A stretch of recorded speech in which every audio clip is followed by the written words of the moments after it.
Hello there, I'm Toby Haydock, and she has seen the truth and is beyond our control.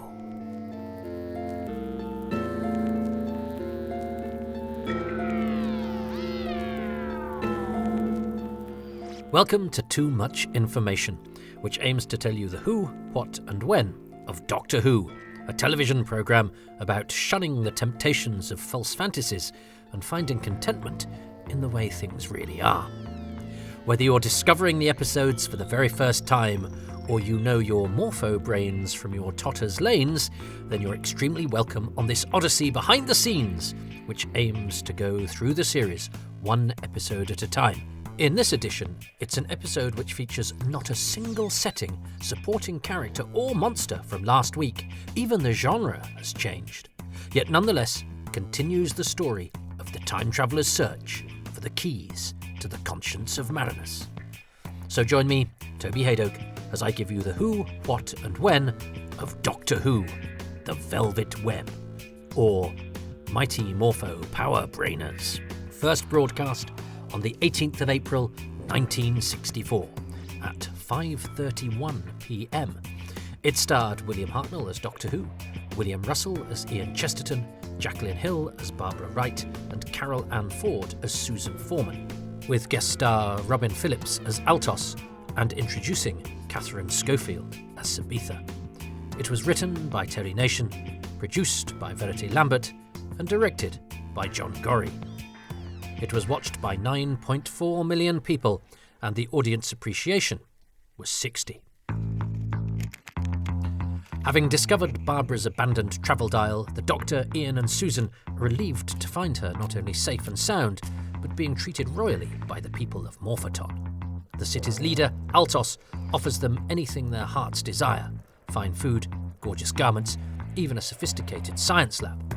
In the night, a strange force overcomes the travellers, augmented by a device placed on their foreheads. Barbara's device falls off, and when she awakens, she sees through the illusion. The food is filthy, and the garments are rags. But her friends cannot be persuaded, and soon Barbara is being hunted on the orders of mutated brains with eyes on stalks, the real rulers of Morphoton.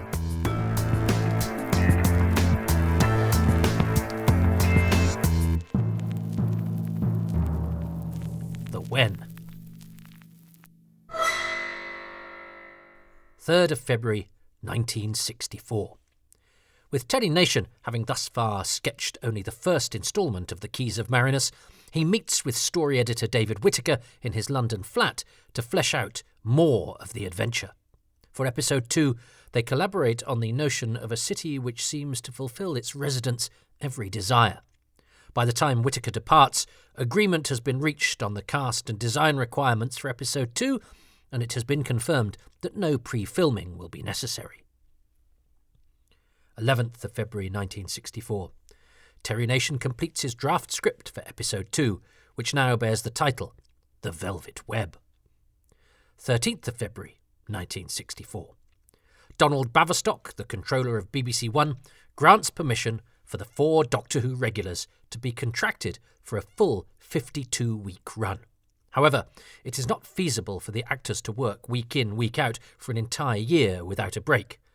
Plans begin to coalesce around a sequence of 2-week holidays, carefully spaced so that they happen in the midst of stories when the actor's absence can be covered by either appropriate plot developments or a limited amount of pre-filming.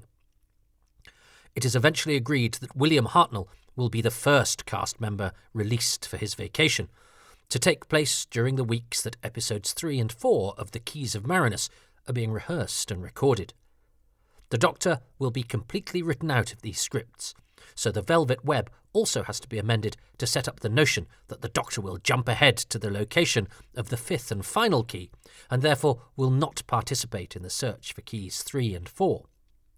To provide an additional protagonist who can assume some of the Doctor's role in the 3rd and 4th episodes, it's decided that Altos, a character originally devised for only the Velvet Web, will now appear throughout the rest of the Keys of Marinus. The rewrites are performed by David Whittaker.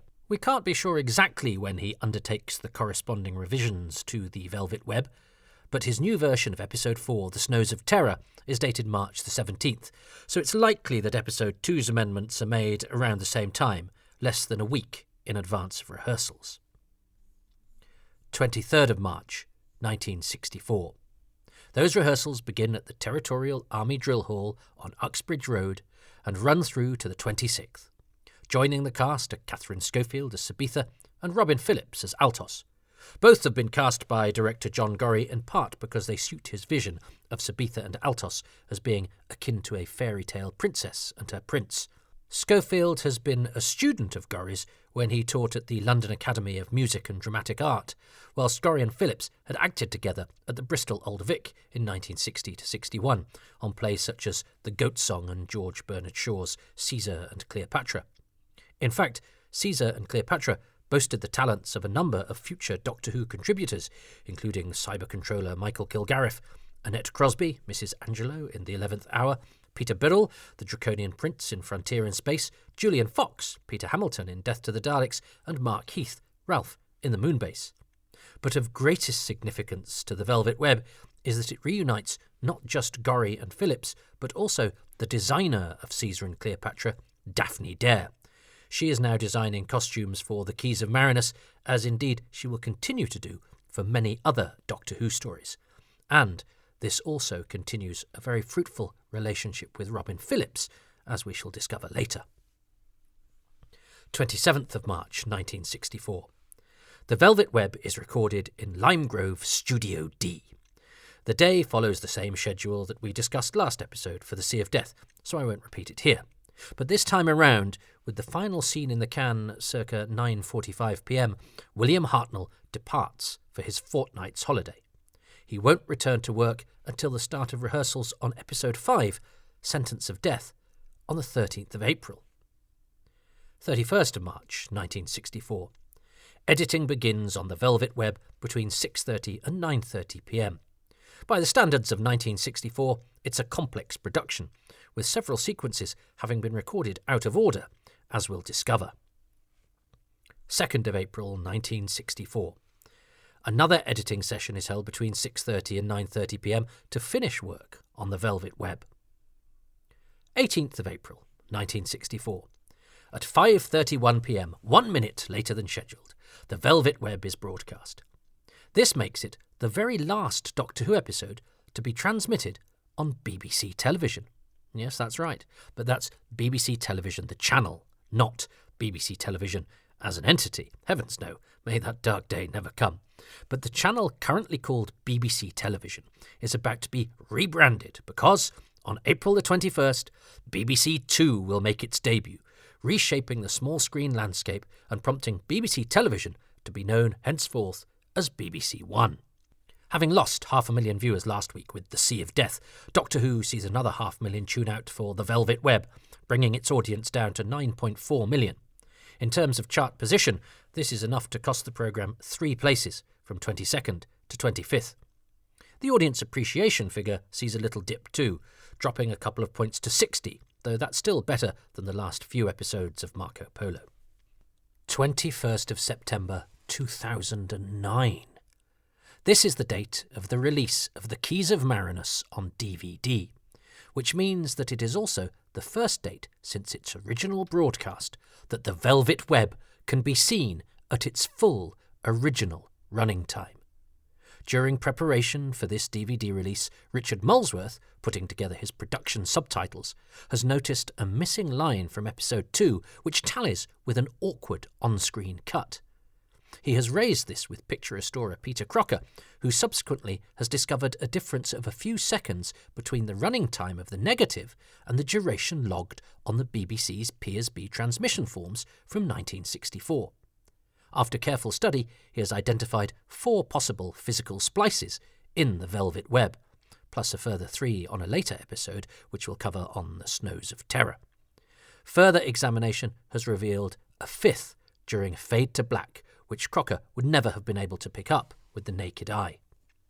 Oddly, these cuts appear to have occurred before any sales prints were struck. The missing bits were missing on the Australian broadcast, for example, and were therefore made sometime shortly after transmission.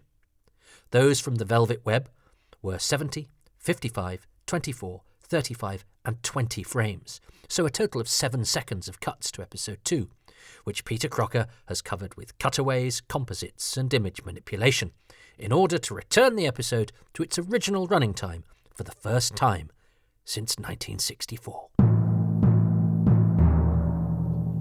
The What?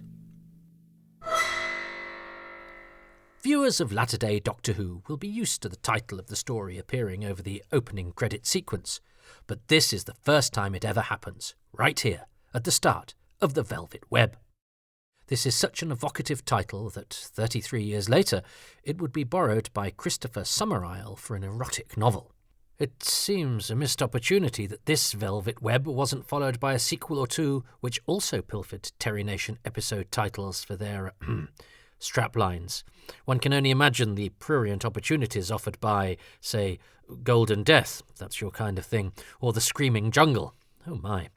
Christopher Summerisle, incidentally, would go on to write for Doctor Who itself a decade later, providing scripts such as The Shakespeare Code and The Lodger under his real name, Gareth Roberts. What follows this first-ever title-over-title sequence malarkey is a new version of the scene which provided the cliffhanger to the Sea of Death last week. Here, William Hartnell flubs his first line of the episode. Instead of saying, "I can't imagine that Barbara would have left here of her own free will," he instead utters, "I can't imagine why Barbara left of her own free will," which doesn't really make sense in context. But, well, don't we all get distracted at work when we're just minutes away from clocking off for a couple of weeks? As the party moves towards what's described as impressive double doors, the camera script indicates that the Doctor should take Ian by the arm. William Hartnell vaguely wafts his hands in the direction of William Russell's arm, but doesn't quite manage to connect. The end of Ian's response to the Doctor is different in the script. "We haven't time for finesse," he says. "She may need help now." On screen this becomes, "We can't argue now, let's get inside." The action as the travellers pass through the doors is more protracted in the camera script. After Ian pushes the doors, they swing open and the time travellers enter.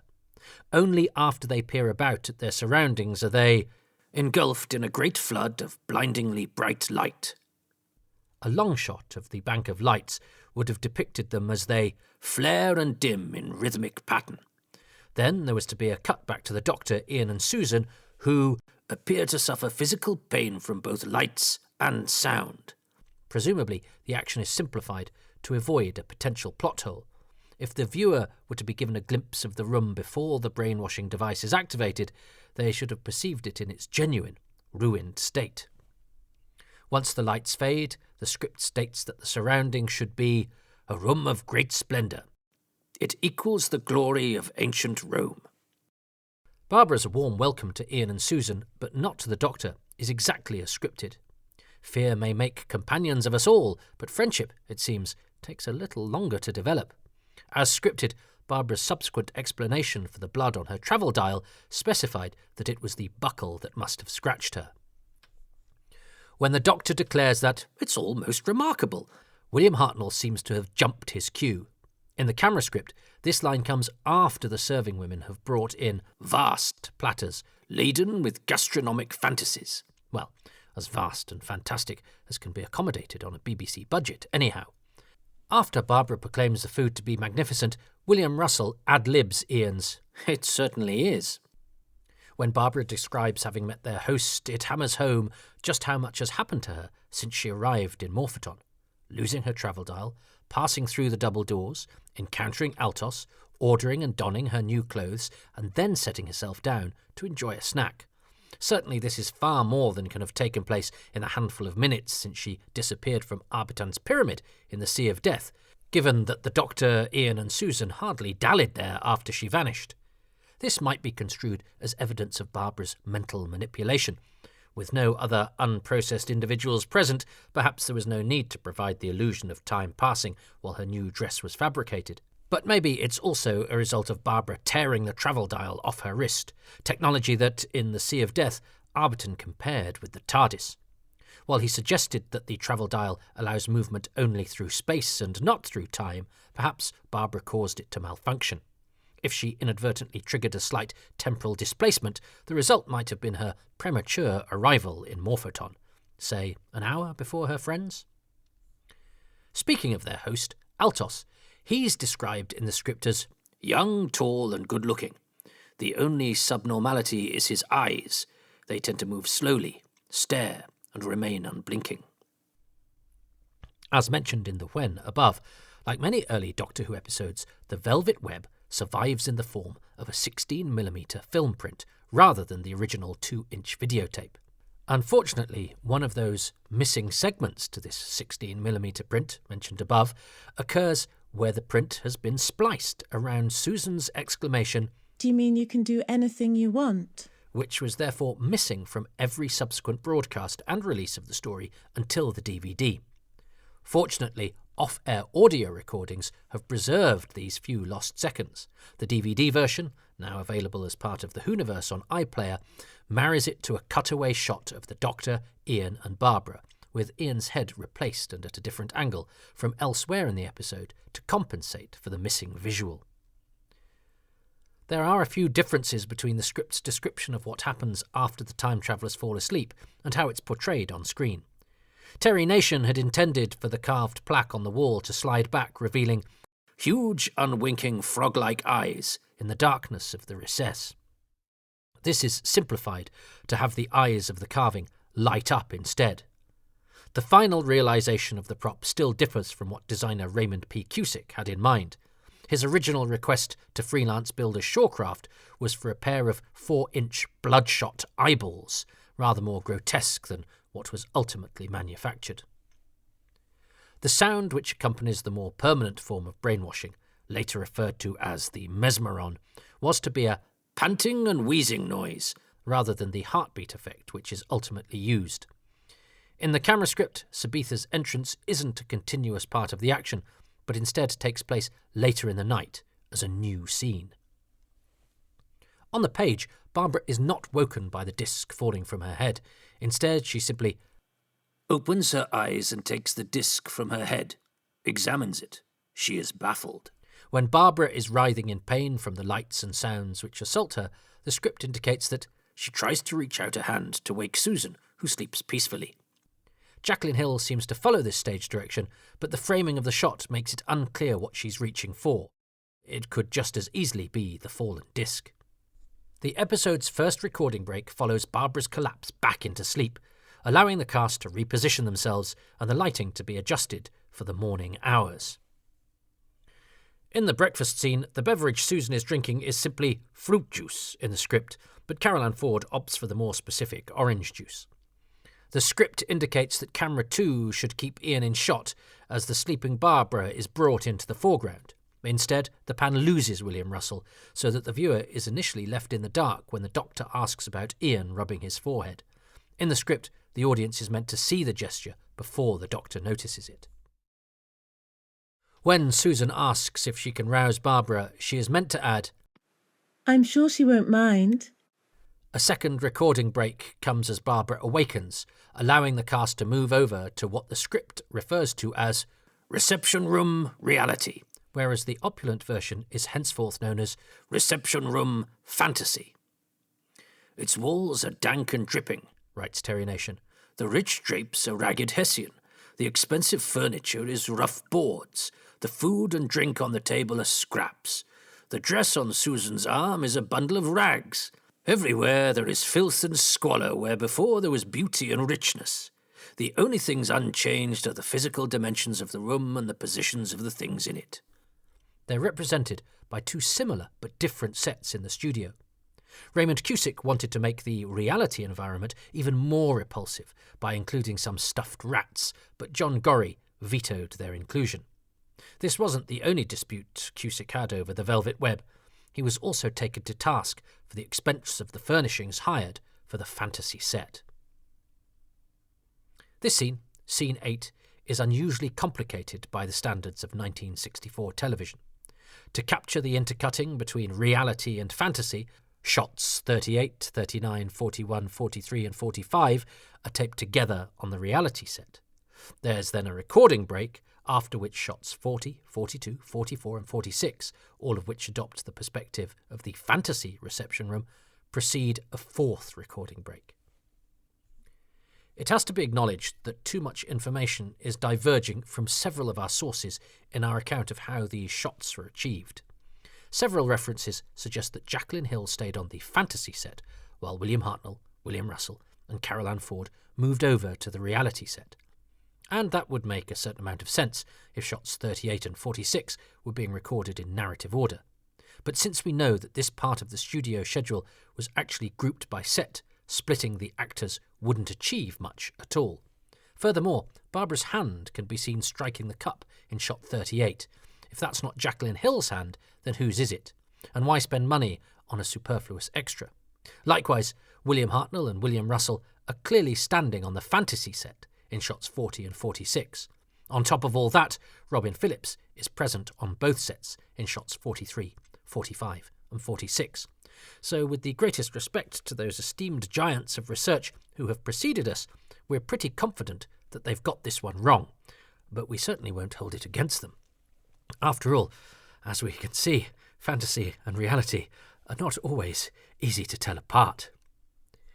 Speaking of Barbara knocking the cup out of the Doctor's grasp, Jacqueline Hill comes in early for her assertion that it was just a filthy old mug. The Doctor's line is truncated as a result. Originally, he was to say of the cup, "This must be one of a set, young lady. That was very careless of you." Mind you, it sounds as if William Hartnell is about to deliver an altogether different rebuke before he's cut off, and he's already altered the dialogue to make it sound as if the Doctor somehow knows that the mug is part of a set, rather than this being something that he's inferred. One scripted stage direction that would not have aged well had it actually been filmed comes after Barbara first insists that everything has changed. Instead of just gently shaking her, Ian braces himself, then slaps her hard across the face. She gasps, but it steadies her a little. We aren't sure what's worse here, Ian getting physical at the first sign of a little hysteria, or the implication that it actually has the desired effect. When Altos appears, Robin Phillips is wearing a ragged version of the exquisite robes in which he had earlier been dressed. As with Sabitha later in the episode, Daphne Dare designs both the fantasy and reality outfits to be reminiscent of each other. Stage direction suggests that Altos's face registers concern and anger as he sees Barbara. After Barbara realises that Altos knows she's no longer affected by the brainwashing, there's another tape splice when the shot returns to Altos. The missing seconds were recreated by computer for the DVD edition of the Keys of Marinus, and eagle-eyed viewers might spot a slight undulation in the picture and Altos's position as he approaches Barbara. Stage directions indicate that Barbara should back away from him, but this isn't reflected on screen. The recording break, which comes after the completion of the fantasy sequences, allows Jacqueline Hill to change into a ruined version of her dress, and then move over to the cellar set. Her running footsteps are provided by the Grams operator, Pat Hyam. Another tape splice impacts the start of this scene, but the static nature of the visual means that the DVD release could repair the damage simply by adding the sound of Barbara's footfalls to a frozen image of the cellar. Barbara successfully hiding from Altos around the side of a thin column may strain credulity, particularly to modern viewers, but it's pretty much exactly what Terry Nation envisions. She flings herself against the wall, hoping she is out of sight. The room holding the four brains, called Morphos in the script, is dubbed the control room. Terry Nation suggests that their glass domes should be similar to Victorian display cases. They're meant to pulsate in time to the wheezing noise heard earlier, although, as with that previous scene, a heartbeat sound effect takes its place. The Morphos are lit from below and appear to glow from within. Of the voice, in the production provided by Heron Carvic, Nation indicates that it should be a breathless creak, and we cannot see where it emanates. The brains are another Shawcraft construction, and in fact, they fabricate one more than the quartet ultimately used in the episode, presumably a backup in case a second take is required for the sequence in which Barbara attacks the Morphos. When Sabitha is thrown into the cellar with Barbara, the history teacher is suddenly much more knowledgeable about what has transpired, to the extent that she is able to immediately recognise her new companion as the girl who put the discs on their foreheads. Had she remembered the discs upon awakening, it might be expected that she would have described them to her friends. Indeed, her own disc is presumably still lying on the floor where it fell. Perhaps, isolated and trapped, she's had a chance to dredge up memories of the previous night. Perhaps. In addition to a ragged version of her dress, Sabitha now sports a different hairstyle, emphasising her new status as an outcast amongst the servants of Motheaten. Jacqueline Hill stumbles over her attempt to get through to Sabitha. She's meant to say that she believes that Sabitha is under some form of deep hypnosis, but she accidentally invokes the word deep too early, winding up with some deep form of deep hypnosis, which isn't wrong. In the scene where Altos leads the Doctor and Ian to the ersatz laboratory, there is another one of those invisible fixes. Once again, we are lucky that whatever damage occurred and was removed here happened on a static shot of the door before Ian, Altos and the Doctor arrive, which means it could be returned to the right length and fixed fairly straightforwardly. In the scene proper, the audience glimpses the truth about the room earlier than Terry Nation intended. He indicates that it should first be depicted via a photo caption of a vast laboratory equipped with fantastic apparatus. Only when the Doctor and Ian enter is it revealed to be a tiny room, bare but for a single rough table on which are a few cups and plates. When Sabitha is revealed to possess one of the titular Keys of Marinus, the script says that she strokes the key circuit like a scolded child taking comfort in a treasured toy. Several lines of dialogue are omitted after Barbara first asks whether Sabitha recognises the name Arbitat. Barbara goes on to probe her memory of an island surrounded by a sea of acid, and the building on the island which contained 4 keys similar to this one, before circling back to Arbiton as the man who controlled these keys. It's only at this point that the first flicker of emotion crosses her face. The subsequent action is more visceral in the script. The effort of memory is too great for Sabitha. It causes physical pain. Barbara takes hold of her, dominating her mentally. Back in the control room, when the Morpho orders its slave to open the panel, stage directions indicate that a rectangular panel opens in the wall. One of the brains is in a position to see through it. This suggests that the control room is meant to physically share a wall with the recreation room, presumably the same wall on which hangs the carved plaque. When the Morpho describes Altos placing the Somnor discs on the Doctor, Ian and Susan, the script notes that we should see this action from the brain's point of view. The second sentence is lost from the Morpho's subsequent speech, describing how the time traveller's wills are weakening. Their acceptance of the health and safety of the escaped woman proves that, it was to say. As a result, the concluding statement that they shall remember her no more feels slightly orphaned, since there's now no previous mention of Barbara in the scene. Also cut is part of the Morpho's instructions to Altos regarding Barbara. After ordering a search at first light, it says, "Everyone not on essential work must be put on this as priority. Get the new ones to help. It will prove an interesting final test to their subjection." Oddly, the script includes 2 versions of this speech and Altos's preceding inquiry. The second version is even shorter than what ultimately makes it to the screen, lacking both the assignment of finding Barbara as Altos's responsibility and the warning that he will be killed if he fails in his task. When the story returns to Barbara's efforts to deprogram Sabitha, or to dominate her, as Terry Nation insists on describing it, the on-screen action differs slightly between script and screen. On the page, Sabitha is beyond the effort. She pulls away from Barbara. And then she moans, "I don't know. I don't know. I'm so tired." As recorded, Sabitha instead collapses into Barbara, and her line is, "I can't remember anymore. I feel so sleepy." The next stage direction tells us Barbara knows she can get no more from the girl. Her own exhaustion starts to overtake her. When Altos returns for Sabitha, the camera loses Barbara for longer than the script intends. We are supposed to see that, behind him, Barbara rises from her hiding place. Very carefully and silently, she moves towards the stairs. Her eyes on Altos, she trips. This is the sound we hear that alerts Altos to her presence. The staging of the ensuing struggle also changes from page to performance. In the transmitted episode, Altos takes a strip of cloth from his garments, and it looks like he's trying to wrap it around Barbara's neck to choke her when Sabitha brains him with the stool.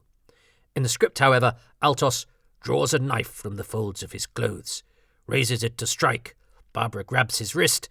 His greater strength forces the knife towards Barbara. Then, as the blade touches her throat, there is a crash. Altos falls unconscious. Standing behind him, the small stool in her hand, is Sabitha. When Barbara learns that the Morphos are creatures whose brains outgrew their bodies, their response to her accusation that they're treating people like machines may sound familiar to keen readers of Isaac Asimov's 1954 novel, The Caves of Steel. As Jonathan Morris points out in his Fact of Fiction article for Doctor Who magazine, the Morphos' dialogue about human flexibility bears a close resemblance to the explanation offered by Asimov's roboticist, Dr. Anthony Gerrigal, for the advantages inherent in the human form, which can do a great many widely various things. Notably, Morris observes that Terry Nation is adapting The Caves of Steel for television at around the same time that he is writing The Keys of Marinus. It is broadcast on the 5th of June 1964 as part of BBC Two's Story Parade, less than 3 weeks after The Keys of Marinus ends. It stars soon-to-be big-screen Doctor Who, Peter Cushing, and John Carson, Ambril from Snake Dance, with supporting roles for the likes of Richard Beale, whose 4 Doctor Who stories include The Gunfighters, for which he played Bat Masterson, and Patsy Smart, the Ghoul, from The Talons of Weng Chiang.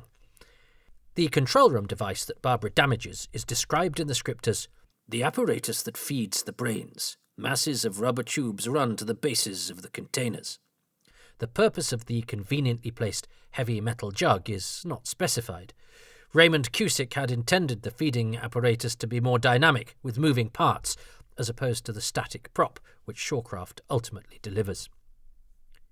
Terry Nation indicates that Barbara should smash all 4 of the brain jars, although she only shatters the first container on screen, facilitated by the use of sugar glass in its construction, which is much more brittle than regular glass. Indeed, it doesn't look like Jacqueline Hill is even trying to hit the other 3 containers, presumably because only one backup Morpho has been fabricated. At the end of this scene, there is a fade to black, which is afflicted by the final bit of damage removal, which has again now been restored to its proper length. But aren't we lucky that 3 out of these 5 occurrences happened on such easily covered moments? In 2 episodes' time, we will not be quite so lucky. This fade was introduced originally to cover the episode's 5th recording break, providing time to set up the lighting effects which evoke the riot-gripping Morphoton, and for Jacqueline Hill to change back into the outfit she wore in The Sea of Death. Unlike in the first episode, no special effects are required for Susan's use of the travel dial. A quick cut from camera 3 to camera 1 and back gives Carol Ann Ford time to step out of shot. The other actors' reactions do the rest of the work. The script specifies another fade to black after the Doctor instructs his friends to follow Susan, although none appears in the transmitted episode. Again, this was meant to coincide with the recording break, the 6th and last of the episode, as both Carol Ann Ford and Camera 1 position themselves on the set for what Terry Nation describes as a crumbling city wall near a dark archway. Huge carved statues lie about on the ground.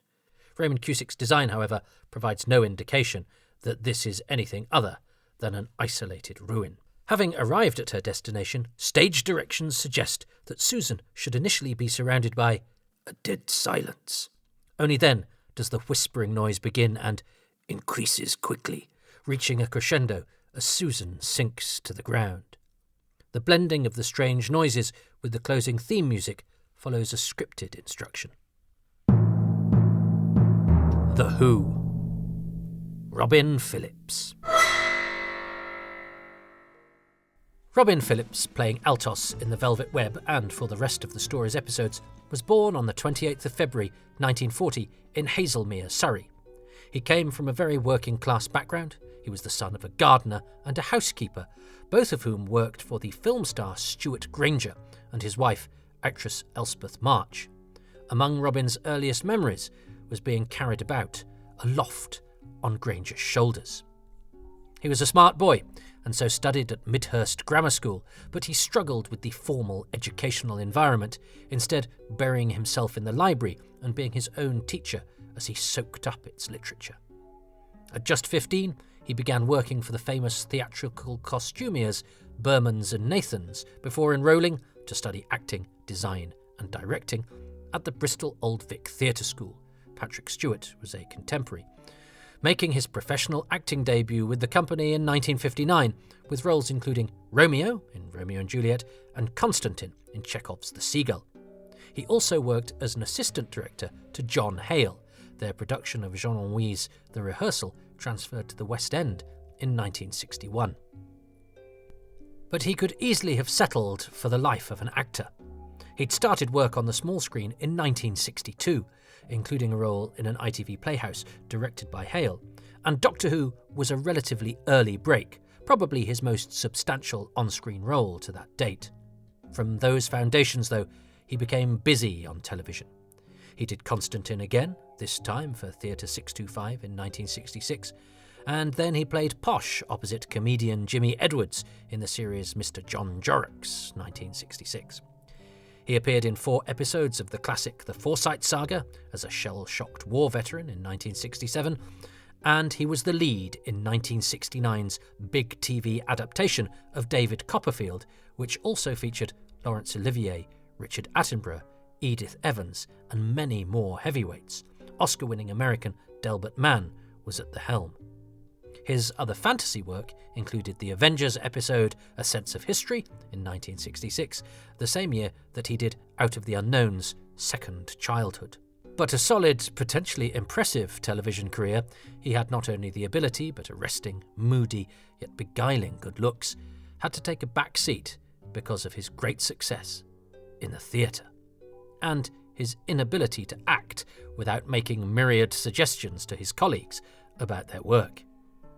He directed the first ever modern dress production attempted by the Royal Shakespeare Company with 1970's Two Gentlemen of Verona, a woozy production, all cocktails and sunglasses, and set by a swimming pool, which featured Patrick Stewart, Ian Richardson and Helen Mirren.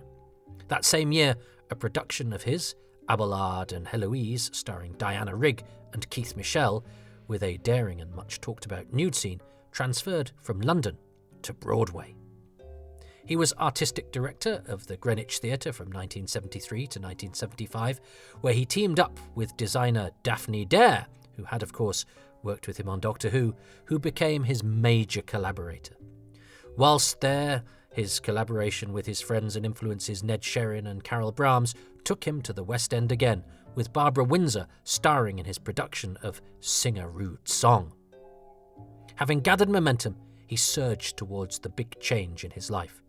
He was offered the chance to become the artistic director of the hugely respected Stratford Festival in Canada in 1975.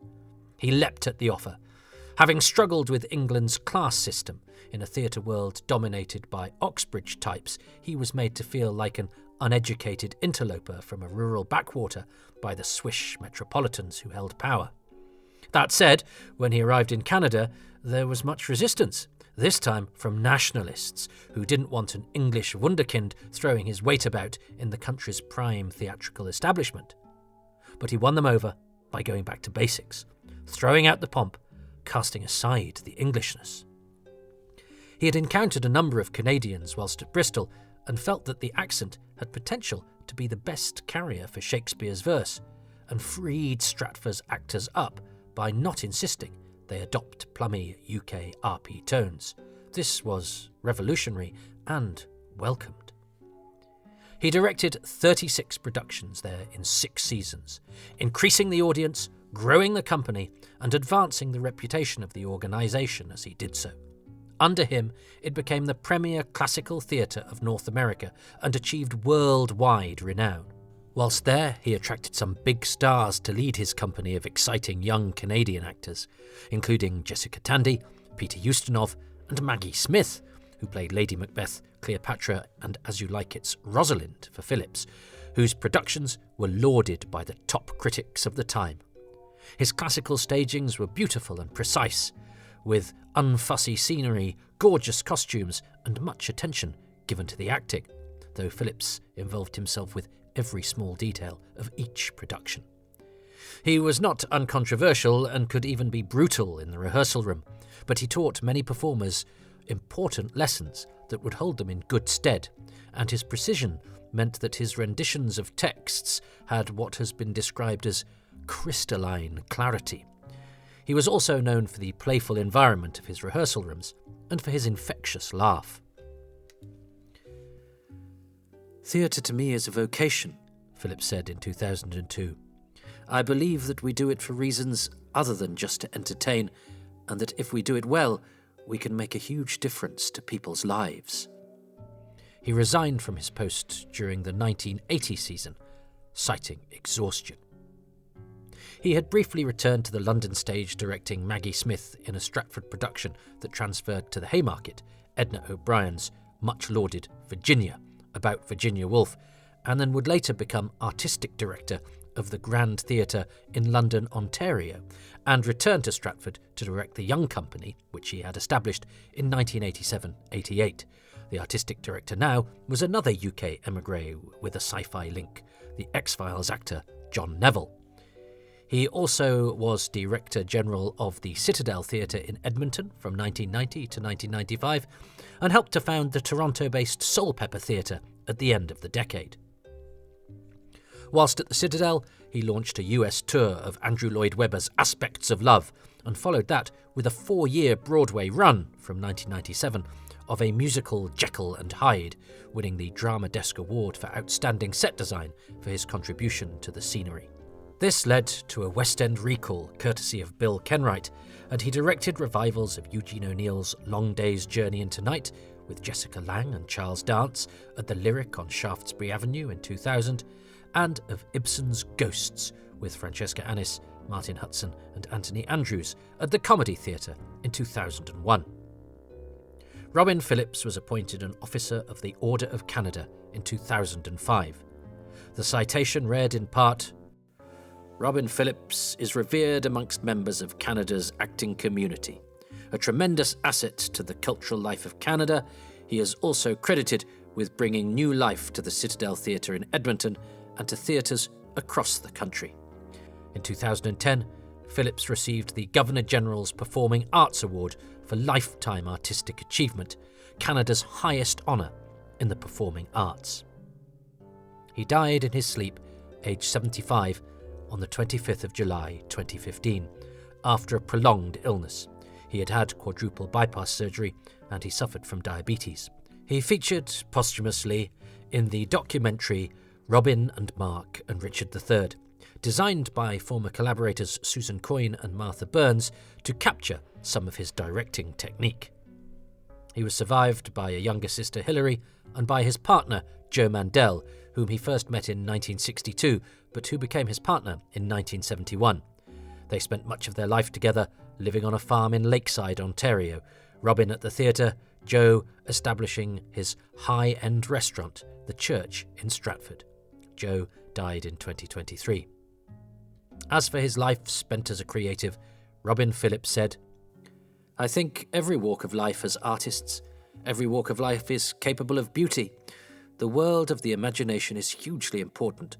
Whatever I do, I must not diminish the imagination, but I must allow it to expand. I believe deeply that art and faith are the same thing. Once your head is capable of becoming it, and your heart is capable of embracing it, you can go anywhere."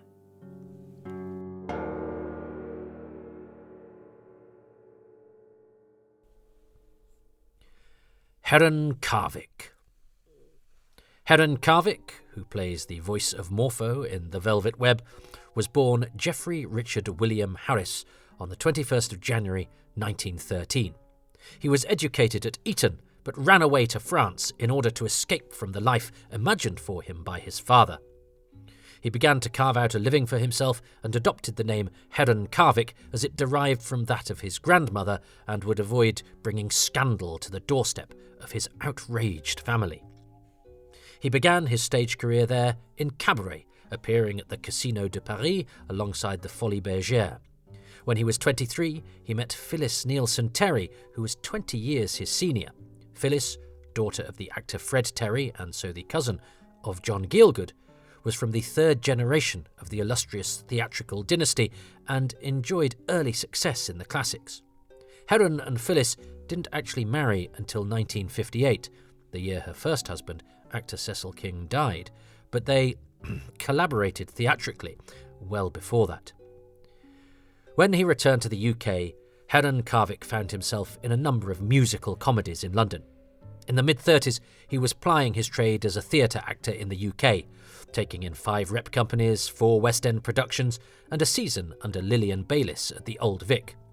In 1937, he was at the Embassy Theatre London in a revival of The Bat, and also made an impression on audiences in Somerset at the Wells Drama Festival when playing the poet in George Bernard Shaw's Candida. He appeared with Phyllis in Twelfth Night in Cheltenham in 1938, also playing opposite his own sister, Teresa, which made them convincing twins and so helped the piece's mistaken identity wheeze.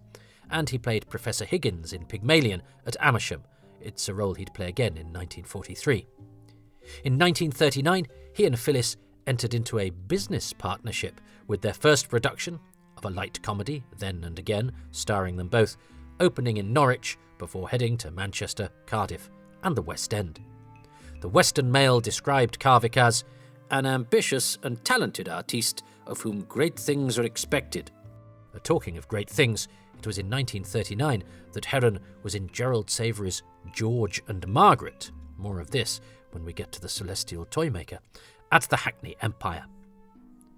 During the war, Heron entertained British troops as part of an Ensa tour, but he was writing too, and he and Phyllis celebrated the easing off of the conflict by appearing together in his own piece, a new play called The Widow at 40, which toured for a year. This was followed by another collaboration, The Beggars' Union, which had texts and songs from Carvic's pen, all uttered out loud by Phyllis. He also won good notices touring as an actor only in Patrick Hamilton's disturbing play Gaslight, in which he played the key role of the cruel husband. He also spent much of the 1940s on the radio, including playing Cephas in the controversial Dorothy L. Sayers play cycle The Man Born to Be King, about the life of Christ, which created something of a storm. But it was just one of many broadcasts. The sheer number participated in by Carvic made his name, if not his versatile voice, hugely recognisable to the nation's millions of wireless listeners. By 1951, it was estimated that he had 500 radio performances under his belt, including playing Bluebeard in St. Joan a decade earlier. But 1951 was when he debuted in another medium, television, in St. Joan again, this time visually, and this time playing the Dauphin. He appeared on television sporadically throughout the next decade, often playing French men, such as in 1954's Gravelhanger and 1957's The Tale of Two Cities. And in 1961, he played 5 in the Avengers episode Square Root of Evil. Doctor Who, however, was to be his last TV credit. He doesn't seem to have been that worried. His photo, as far as we can ascertain, never appeared in the casting directory spotlight. He was seemingly getting jobs on the strength of his radio and voice reputation alone. But that's because radio was very much his home. His performance as Gandalf in the BBC's 1969 Lord of the Rings still has life today, and in 1975 he revisited the Christ story, playing Cephas again when A Man Born to Be King was remounted. 2 other original cast members, John Laurie and the Daleks' Alan Wheatley, joined him. To list his radio credits would probably extend this podcast's running time beyond the projected survival of a good percentage of its listeners, so shall we just say there were lots, and he was hugely respected within the profession for his voice work. But that wasn't enough for Heron Carvic, because he also made an impact on the literary world with his Mrs. Seton books.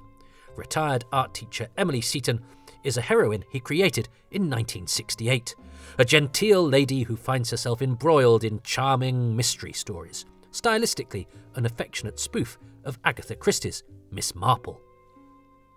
He wrote 5 Seton books in all, from the first, Picture Mrs. Seton, to the last, Odds on Mrs. Seton, in 1975. After the couple had been living quietly in an old farmhouse in Kent for nearly 20 years, Phyllis died aged 84 in 1977, and at around this time, Heron stopped his radio work. In August 1979, he was observed and heard driving his car at speed and creating a loud scraping sound as he did so. Some minutes later, he was found semi-conscious in the vehicle, which had crashed into the ditch on a tight corner of the road he was travelling along in Lee Green, Tenderton. His sister Teresa said she thought he had been heading to hers to return her handbag, which she had left at his house, having visited him earlier. Travelling at high speed with a flat tyre had caused it to shred and for him to lose control of the vehicle. He never fully recovered, and despite an operation and a period in intensive care, Heron Carvic eventually died of pneumonia in hospital on the 9th of February 1980. He was 67. Rather wonderfully, though, since his death, Mrs. Seton has prevailed. When Carvic's novels were reissued in the US, they were so successful that his estate commissioned further adventures for Miss Seton. First, in 1990, Roy Peter Martin wrote 3 novels using the nom de plume Hampton Charles, and then Sarah J. Mason, writing as Hamilton Crane, took up the series and at the time of recording has released 16 of the books, the latest in 2018. You'll note that in a nod to their originator, both pseudonyms bear the initials HC. For many years, the one photograph featured online purporting to be the only available image of Heron Carvic was not actually of him. Fortunately, the geek behind the voice you are currently listening to was able to find an actual image of Carvic in 2020, and others have been traced by Clayton Hickman and Twitter's Mestor the Magnificent. They will be used to accompany this podcast on its Patreon page, but on a section that is accessible to all. We're not the holding things to ransom types here. Pleasingly, with his elongated, slightly pointed features, Heron Carvic looks rather like you'd expect someone called Heron should. But perhaps it's even more appropriate that this doyen of the wireless should have lingered more as a voice than as a face.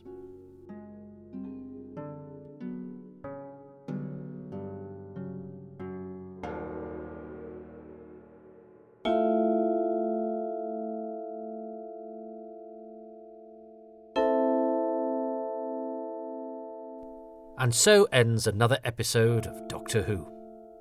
Already, the Keys of Marinus feels very different from what's gone before, although you could reasonably argue that that's true of every story up to this point in Doctor Who's short history. But the structure of the serial, with each Saturday introducing a brand new menace that is, for all intents and purposes, completely independent of the peril faced the week before, very much distinguishes the journey across Marinus from the preceding travels through Cathay and the wilderness of Skaro. In the span of just 2 episodes, we've shifted from high adventure, exploring a mysterious island infested with traps and lurking monsters, to psychological terror, as Barbara is first isolated from her friends and then hunted by them. The Velvet Web sets out the entire story's mission statement for the viewer. Don't get too comfortable because just when you think you've got the Keys of Marinus figured out, everything's going to change with a twist of a travel dial. And if that sounds familiar, it's because it's the Doctor Who mission statement in miniature. Just replace travel dial with TARDIS control and possibly twist with push, slide or malfunction, but you get the idea. Of course, the downside of this done-in-one approach, and the reason why Doctor Who wouldn't really embrace it until the 21st century, by which time narrative economy was a very different thing than in 1964, is that there's precious little time each week to set up the new situation. It's hard to deny that the Velvet Web is pretty thin plot-wise, and that's neither the first nor the last time we'll level that accusation at an instalment of The Keys of Marinus.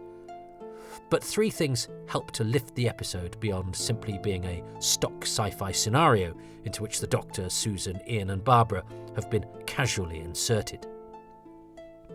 The first is that John Gorrie, who played things pretty safe on the Sea of Death last week, finally gets some moments to shine this time around.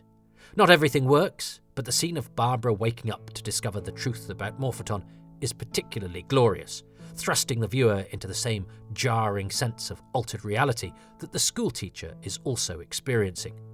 Gorrie's decision to underplay the sequence lends it a wonderful edge of discomfort. He doesn't cut to an extreme close-up of the battered cup to show that it isn't really a beautiful crystal flute. He doesn't have great gaping holes worn into Altos's robes to convince us that they're different from his original regal garments. Instead, Gorrie lets the viewers spot the differences, provoking a gnawing sense of realisation that echoes Barbara's thought process.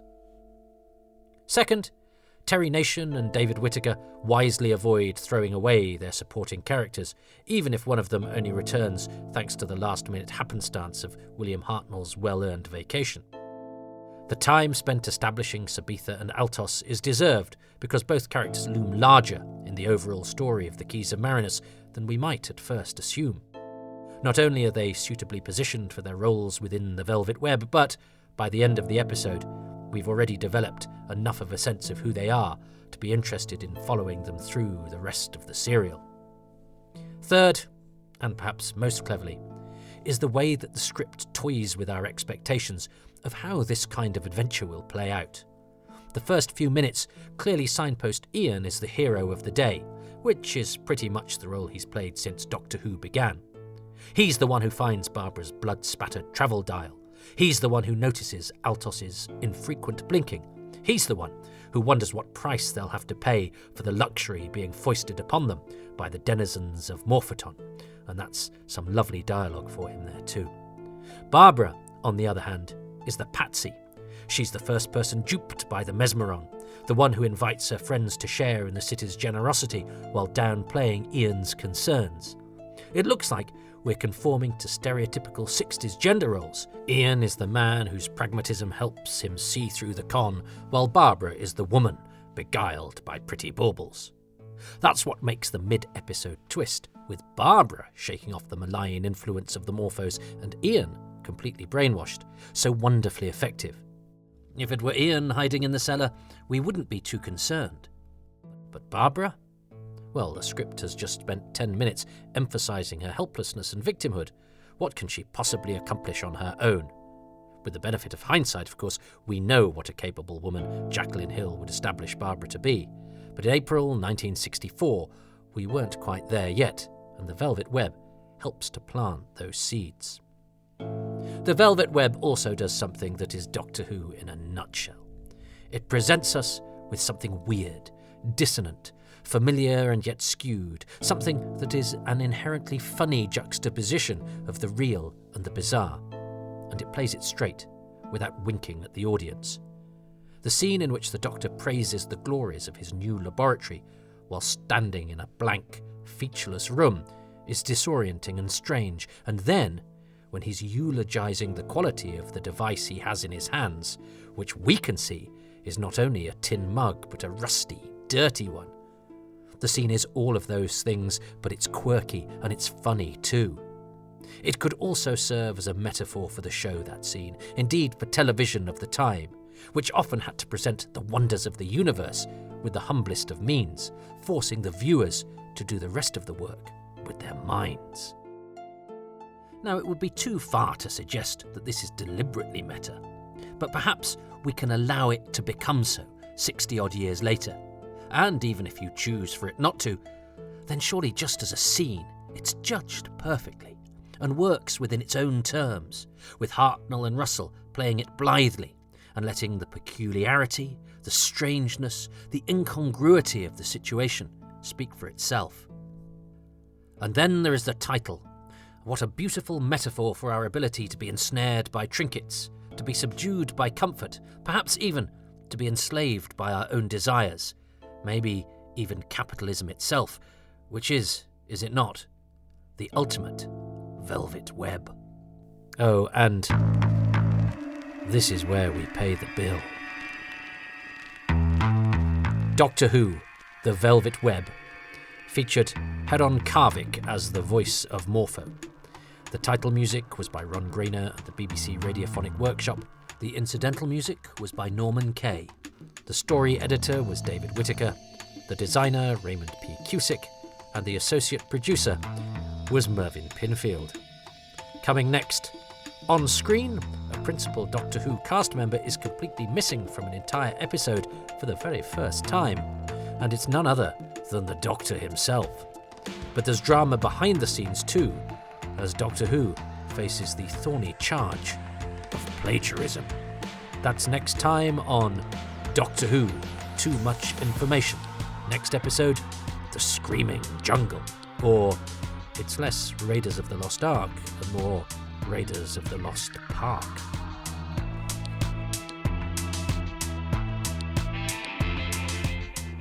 Too Much Information, The Velvet Web, was presented by me, Toby Haydock, from a script I co-wrote with Shannon Patrick Sullivan. Additional voice work was provided by Chrissy Bone and Shirley Houston, with thanks to Richard Bignell, David Brunt, Peter Crocker, and Mestor the Magnificent.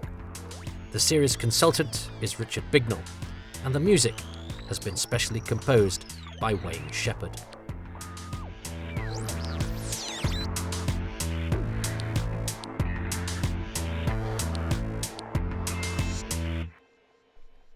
Before we go, it's probably worth going into a little more detail about the missing fragments of the Velvet Web referred to throughout this podcast.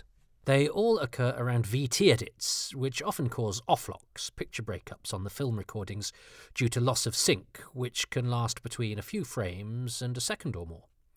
Film recordings would always be reviewed for such problems using a cutting copy.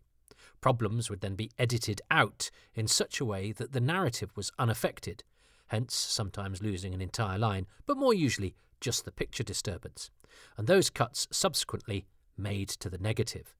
Any subsequent prints made would have the edits, but be a single roll of film suitable for sale and broadcast. The second film recording made on the 20th of April 1967 would have used the same edit list, possibly so that a magnetic soundtrack then in existence could be reused.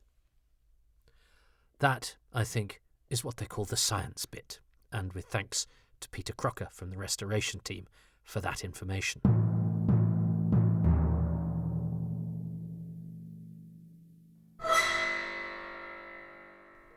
There is a supplemental podcast, one per story as opposed to per episode, far too much information, that is now for exclusive use of patrons, and they also qualify for bonus material, early releases, and other exclusives, as well as pictures of my dog. Patrons are also nearly 6 months ahead with my Happy Times and Places podcast, so if you want to hear artist Connor J. Adkins celebrate the greatest show in the galaxy, or clever man and high-end columnist John Elledge wax lyrical about World Enough and Time and The Doctor Falls, then head to patreon.com/Toby Haydock. References. Too much information would, of course, contain far too little information if it weren't for the wealth of original scripts and production paperwork that has been unearthed and collated over the years. My debt to those responsible for this Herculean effort is beyond description. The production subtitles on BBC Video's DVD of The Keys of Marinus, written by Richard Molesworth, are a treasure trove of insight and information. The earliest days of Doctor Who are chronicled by a small library of splendid reference works, from Jeremy Bentham's pioneering Doctor Who The Early Years to the titanic tag team of Doctor Who The 60s and Doctor Who The Handbook The First Doctor by David J. Howe, Mark Stammers and Stephen James Walker, and culminating in Doctor Who The Complete History Volume 2, edited by John Ainsworth. The Complete History, which as a series is also edited by Mark Wright, boasts contributions from Jonathan Morris, Richard Atkinson and Alistair McGowan, and of course it builds upon the archives published in Doctor Who magazine and written by Andrew Pixley. The archive for the Keys of Marinus can be found in issue 310, with updates in the 7th instalment of the Doctor Who magazine special edition. Also a vital resource in the pages of Doctor Who magazine is the Fact of Fiction, for which Jonathan Morris studied the Keys of Marinus in issue 445. and a discussion of relevant periodicals cannot end without an acknowledgement of that premier magazine of Doctor Who research, Richard Bignell's Nothing at the End of the Lane. Oscar-winning filmmaker Hubert Davis's Move Your Mind from the National Film Board of Canada is a great insight into the artistic mind of Robin Phillips, whose life has been written about well by The Guardian's Michael Coveney and Martin Morrow in Canada's Globe and Mail. I also access online repositories of British and international newspapers for contemporary reviews, interviews and listings. Occupying its corner of the World Wide Web for 28 years and counting is Doctor Who, A Brief History of Time, open brackets, travel, close brackets. There, Shannon Patrick Sullivan provides another account of the making of the Keys of Marinus, although this one is rather more, well, brief, as it says on the tin. I walk in the shadows of giants whom I may occasionally dare to correct, but always very politely, because they're right far, far more often than they're wrong. Plus, what with them being giants and me, well, not being one, they could squash me like the bug that I am. I'm grateful to the patrons who support this and all of my other podcasts, and they include Ruben Herfindahl, Scott Sherritt, Darcy Smart, John Bull, Peter Chamberlain, James Kersey, Bill Evanson, Brandon Moore, Peter Kelly, Stephen Waters, David Workman, Peter Burns, James Curray-Smith, Peter Harness, Ronald Hayden, Rob Leonard, Christopher Meredith, Gavin McLean, Richard Straw, Neil Tate, Nick Tedston, Tim Arding, Nigel Bromley, Paul Cook, Richard Chalk, Grant Davidson, John Deere, Chris Dunford-Kelk, Paul Dunn, Jason Gorman, Siobhan Galichamp, Paul Harris, Chris Hyam, Ian Key, Joe Llewellyn, Ian K. McLachlan, Philip Marsh, Nathan Martin, Roland Moore, Rick Moran, Kevin Murdoch, Graham Knott, Adam Parker, Barry Platt, Risto Matti Sarillo, Frank Shales, James Lark, Lisa and Andrew, Gavin McLean, Steve Manfred, David Matthewman, Jason Mayo, and Stephen Moffat.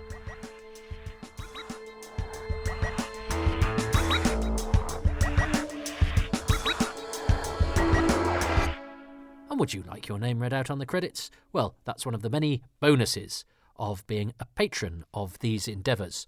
Find out more at patreon.com/Toby Haydock. There, for as little as £3 a month, you are able to get advance releases, bonus material, pictures of my dog. You'd have got this particular podcast a couple of months early. The Happy Times and Places podcasts are about 6 months earlier. And you also get behind-the-scenes snoops at any sort of DVD documentaries I might have done or events, interviews with Doctor Who personnel, and all sorts of other goodies, as well as the most popular corner of my Patreon, which is pictures of my dog. Well, he's a very nice chap. So that's patreon.com/Toby Haydock, where you get a 10% discount if you sign up for a year in one go.